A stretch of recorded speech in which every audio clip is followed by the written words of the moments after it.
Welcome to Tex Murphy Radio Theater. When we last saw our hero, Tex and his longed-for love interest Chelsee had, at last, gone out on their first official date. As they left the restaurant, Chelsee finally gave Tex the kind of lip he'd been looking for. But the kiss was rudely interrupted when Tex noticed, to his horror, that his speeder had been stolen. Just then, a mysterious man with an Aussie accent showed up and offered them a ride. Over Tex's protests, Chelsee accepted. For once, Tex was right. High above the city, the man pulled out a gun, shot Chelsee, then turned and fired at Tex. And now, as our story resumes, a moonless night, and the fog is rolling in off the Pacific. An enormous, decaying structure peers down from a sheer cliff high above. Like a ghostly lighthouse, a single square of pale light radiates from a window on the top floor of this ancient mansion. Inside the room, a bare bulb burns and casts violent shadows on the cracked and peeling walls as the occupant of the room contorts and cries out in a vain attempt to escape his subconscious torture. And now, Episode 1, The Naked and the Bed.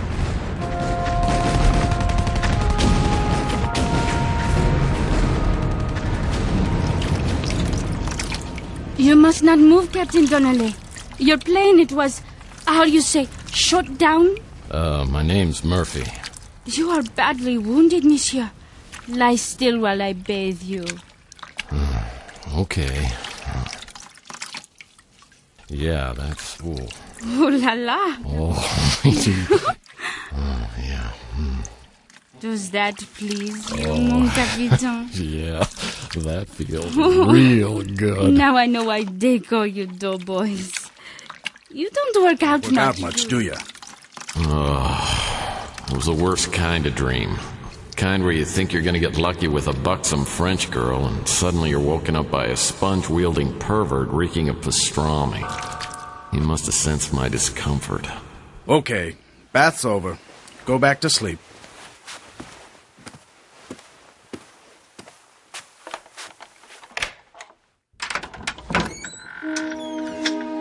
It felt like I'd been dreaming for years. Half the time it was a collage of images, needles, clocks, an old-fashioned rotary-dial telephone, a dead body in a boat, girls screaming, eggs covered with diamonds and gems. I hear dozens of voices, one is soft and low, telling me where to go. And there are other voices I can't understand. The rest of the time I'm in an old house. It's drafty and there's a musty smell. I hear cockroaches scurrying across the floor. Feels just like my place, except the bed's a lot more comfortable. In fact, it's so comfy I can't move. Unfortunately, I wasn't dreaming anymore, and I still couldn't move my arms and legs. I couldn't see anything either. And judging by the cool breezes in my nether regions, it felt as if a blindfold and handcuffs were all I had on. I tried to get free, but it was no use. Someone had me exactly where they wanted me. I didn't know why or who, but my recent sponge bath had left me feeling a little dirty and violated, and someone was gonna pay. But just then, I heard voices and decided to follow orders and pretend I'd gone back to sleep. The sedatives ain't working too well anymore. Double the dosage. We're not done with him yet. I already doubled the dosage. Then triple it. Is the taxi en route? Should be here any minute. If I triple the dosage, he'll have a hard time getting channeled. Unless you can channel them when they're dead. He's probably built up an immunity to toxic substances. Just look at him. How much longer we gotta hold him? I hear they finished up with the girl. That's what I intend to find out, if the taxi ever gets here. You're certain he was regaining consciousness? It appears he's adequately sedated. He's coming and going. He's been dreaming about the regressions. Give him another injection. We don't want him awake. I'll send the nurse up. Whatever they were talking about, I didn't like the sound of it. And the handcuffs and blindfold, not to mention the nudity, were starting to worry me. I tried to think back, figure out how I'd gotten here, wherever here was. My last memory was walking out of the Golden Pagoda with Chelsee, the real girl of my dreams. Maybe I was still hallucinating, but I seem to remember being suddenly distracted just as we started kissing. Oh, no! What? It's me. It's me. It's my breath. No, it has nothing to do with you. I shouldn't have had the garlic sauce. Look. Our speeder. It has been stolen. Somebody has stolen our car. Oh. believe it. Everything after that was all hazy. Things could get worse. I'd been in plenty of predicaments before, and this one seemed like a real doozy. But for some reason, all I could think about was a bowl of Louie's spicy lamb chili and a mug of his special Armageddon blend. I heard my tummy growl, and then it was drowned out by the sound of approaching footsteps.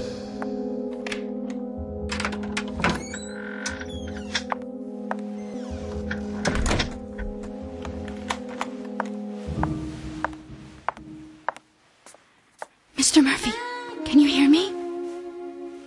Please, Mr. Murphy. Are you awake? Maybe.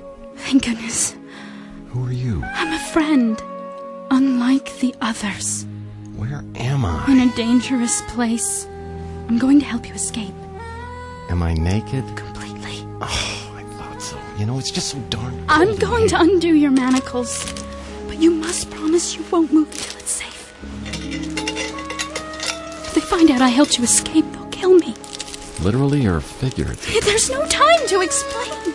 You must pretend I administered the sedative. After they check on you, there'll be time to escape.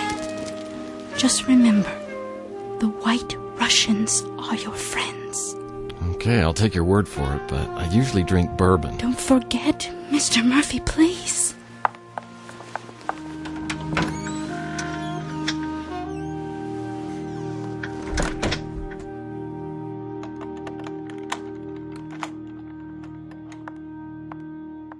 I hadn't been this confused since 10th grade algebra. I'd never been a good student, and I was even worse at following other people's instructions. But I could play dead with the best of them, which is exactly what I did at that moment. Did we go night-night? Mr. Spongebath reached down and tickled the bottom of my foot, apparently to check my state of consciousness. Took all the power I had not to squeal like a schoolgirl. I hadn't shown that much self-control since the last time I saw Chelsee in a black mini and fishnets. Sweet dreams, Mr. Murphy.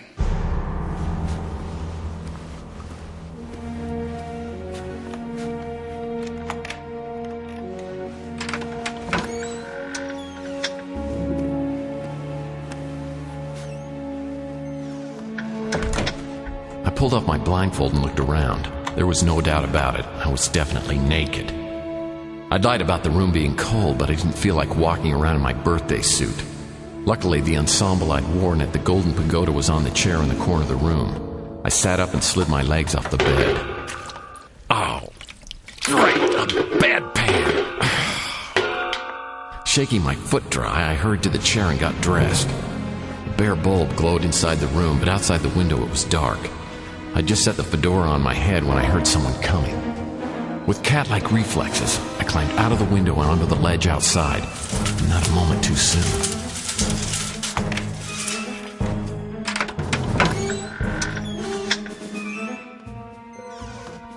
Hey! He's gone! I steadied myself, ready to go Pele on Mr. Spongebath and drop-kick him into next week. I heard him start to lean out the window. What is it? Ow! Damn it! Where is he? You tell me! I'm not the freaking psychic! He must be out there, on the ledge. Where the hell do you think I was looking? He's not out here.